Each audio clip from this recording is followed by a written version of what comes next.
Assalamualaikum warahmatullahi wabarakatuh. Perkenalkan, nama saya Bilqori Sise. Kali ini saya akan membahas tentang kodikologi dan tekstologi. Sebelumnya kita harus mengenali apa itu naskah dan prasasti. Naskah adalah tulisan tangan pada buku dan bahan tulisan tangan. Sedangkan prasasti adalah tulisan pada batu, batu bata, logam, gerabah, dan kayu.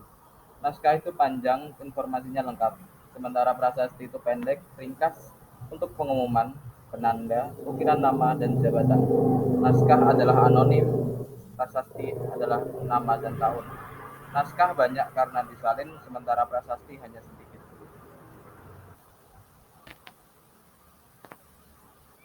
Definisi naskah dalam Kamus Besar Bahasa Indonesia adalah karangan yang masih ditulis tangan, karangan seseorang yang belum diterbitkan, bahan-bahan berita yang siap di-set, dan rancangan.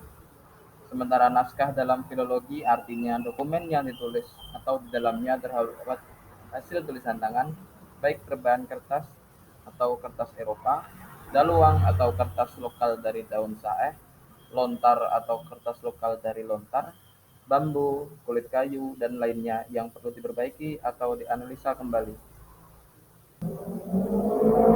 Selanjutnya, mengenai perbedaan naskah dan teks. Kodikologi adalah naskah merujuk pada fisik dokumen. Tekstologi adalah teks merujuk pada tulisan atau kandungan isi dari dokumen tersebut. Selanjutnya, pengertian kodikologi. Kodikologi berasal dari kata Latin codex, jamaknya codices. Artinya naskah, manuskrip, atau manus dan scriptus, handscript.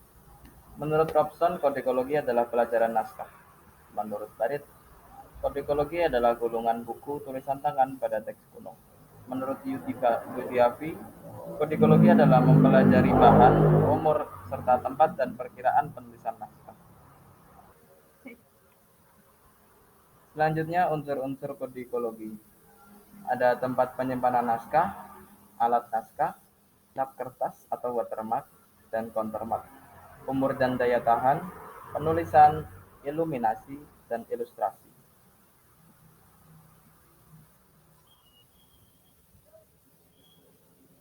Tempat penyimpanan naskah terbanyak di Indonesia ada di Perpustakaan Nasional. Naskah banyak tersebar di balai bahasa, museum, pesantren, yayasan, pemerintah daerah, masjid, perpustakaan universitas, dan istana. Di Yogyakarta tersimpan di Kesultanan, Pura Pakualaman, museum-museum, balai bahasa, balai kajian sejarah dan nilai-nilai tradisional, Kriya Dewantara, proyek Javanologi, dan Universitas Gadjah Mada. Selanjutnya mengenai tekstologi. Tekstologi adalah ilmu yang mempelajari seluk-beluk teks. Teks berupa kandungan naskah yang bersifat abstrak dan hanya dapat dibayangkan. Teks dapat berupa lisan, tulisan, cetakan. Isi teks berupa ide, amanat pengarang kepada pembaca. Selanjutnya, prinsip tekstologi. Prinsip tekstologi ada 10. Tekstologi menyelidiki sejarah teks suatu karya, dimulai dari penyuntingan, edisi teks harus menggambarkan sejarahnya. Tidak ada kenyataan tekstologis tanpa penjelasan. Secara metodis, perubahan secara sadar harus didahulukan daripada kekeliruan. Teks diteliti sebagai keseluruhan, bahan yang mengiringi teks harus diteliti pula. Perlu diteliti pula sejarah teks dari karya lain, penyalin dan lembaga penyalinan harus diteliti pula. Rekonstruksi teks tidak dapat menggantikan teks yang diturunkan.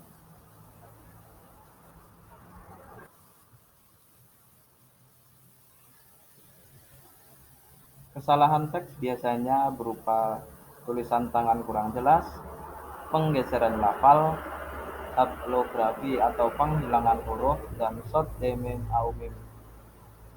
Tambahan huruf atau diktografi, tertukar, dan terpengaruh kata lain.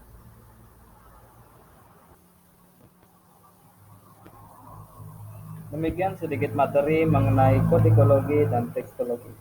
Semoga bermanfaat. Kalau ada pertanyaan, boleh kirim melalui email aku di rizkytebil24@gmail.com. atau di kolom komentar. Mohon koreksinya ya, apabila ada kesalahan dari aku, boleh ditulis di kolom komentar. Jangan lupa like dan subscribe channel aku. Wabillahi taufik wal hidayah, waridho wa inayah. Wassalamualaikum warahmatullahi wabarakatuh.